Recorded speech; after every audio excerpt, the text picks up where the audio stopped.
Oi, meu nome é Maria Cecília Moura, eu sou estudante do 8º período de Agronomia do IF Sudeste Campus Barbacena e hoje eu irei apresentar sobre o efeito do biocarvão na eficiência de nodulação e crescimento da soja. Esse projeto também é composto pelo meu orientador, professor Guilherme, e pela minha co-orientadora, professora Tereza. Introduzindo o assunto, o Brasil é o maior produtor de soja e ela é considerada um produto versátil por ser usado em diversas finalidades. Ela é capaz de realizar um processo denominado fixação biológica de nitrogênio, que é a capacidade de associação simbiótica com bactérias exotróficas do solo. Essas bactérias, os rizóbios, eles penetram nas raízes e desencadeiam várias alterações morfológicas, sendo um processo benéfico tanto para as bactérias quanto para as plantas. O biocarvão é um material sólido rico em carbono e ele é produzido em um ambiente isento de oxigênio e existe um interesse científico de aplicação de biocarvão na agricultura. E o Brasil ele tem grande potencial para produção de biocarvão. Existem dois tipos de inoculante usados hoje no Brasil, o inoculante líquido e o inoculante sólido à base de turfa. Porém, o inoculante sólido ele não é tão usado porque ele deriva de fontes naturais não renováveis, já sendo proibido até em alguns países.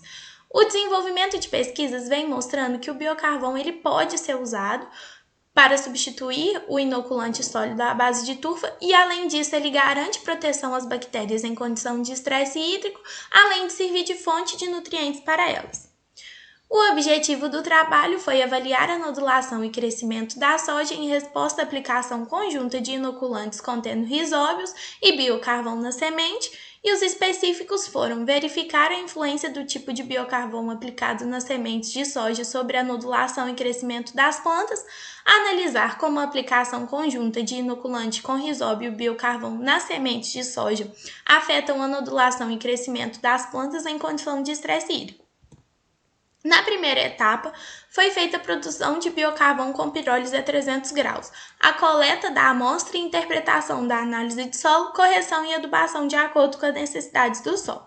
As sementes foram misturadas com inoculante, contendo Bradyrhizobio japônico, e depois de inoculadas, foram misturadas o biocarvão e semeadas em vasos com capacidade de 70% de umidade.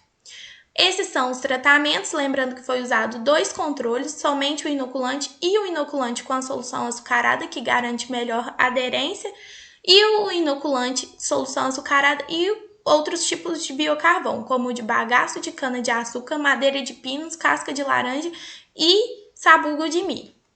Depois de 30 dias de emergência das plântulas, foram avaliados produção de matéria seca e nodulação das plantas. Foram distribuídas em delineamento inteiramente casualizado com 6 tratamentos e 8 repetições. Na segunda etapa, os procedimentos com relação à condição experimental foram os mesmos da primeira fase desse projeto. Foi selecionado o biocarvão que apresentou melhor desempenho, sendo o biocarvão de bagaço de cana.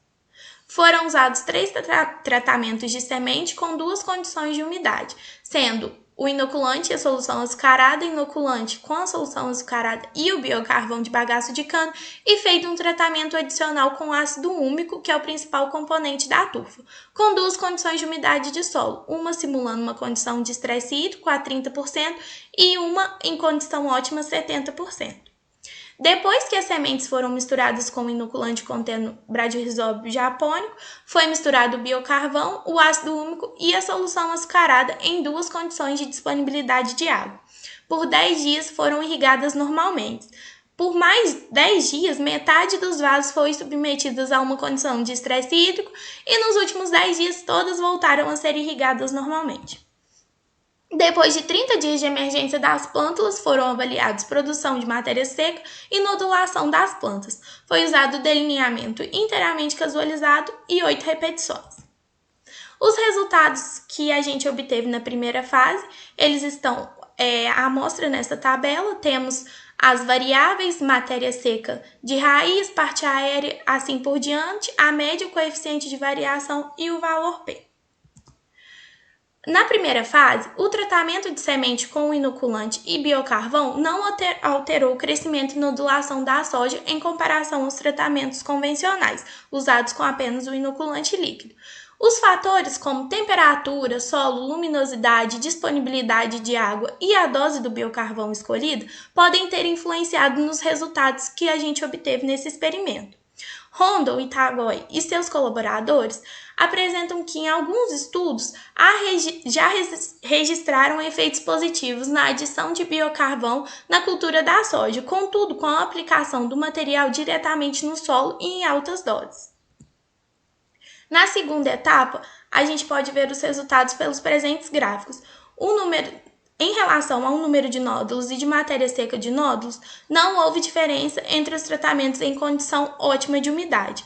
Porém, quando foi aplicado o biocarvão e o ácido úmico, em relação à matéria seca de nódulos, houve até um decréscimo da nodulação. A matéria seca de raiz e a matéria seca de parte aérea também foram prejudicadas.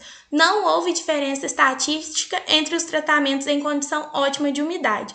Porém, novamente, quando foi aplicado o biocarvão e o ácido úmico, houve um decréscimo da parte aérea. Então, a parte aérea foi uma parte que foi muito prejudicada.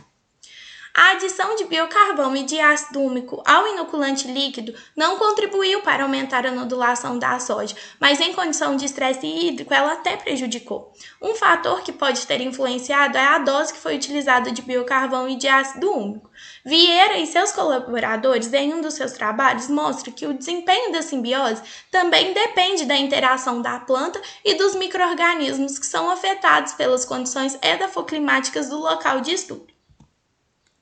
As conclusões são que, na primeira fase do projeto, o tratamento de semente com distintos biocarvão e inoculação não trouxe ganhos no crescimento e na nodulação da soja em comparação com a inoculação convencional. E na segunda fase, o biocarvão e substância úmica, junto ao inoculante líquido, não tiveram efeito positivo no crescimento e nodulação da soja nas condições de estresse hídrico. Pelo contrário, em alguns atributos avaliados, até prejudicaram a planta sobre estresse hídrico. Aqui estão nossas principais referências usadas. Eu queria agradecer ao IF Campus Barbacena e ao CNPq pela bolsa. Aqui estão nossos contatos. Muito obrigada!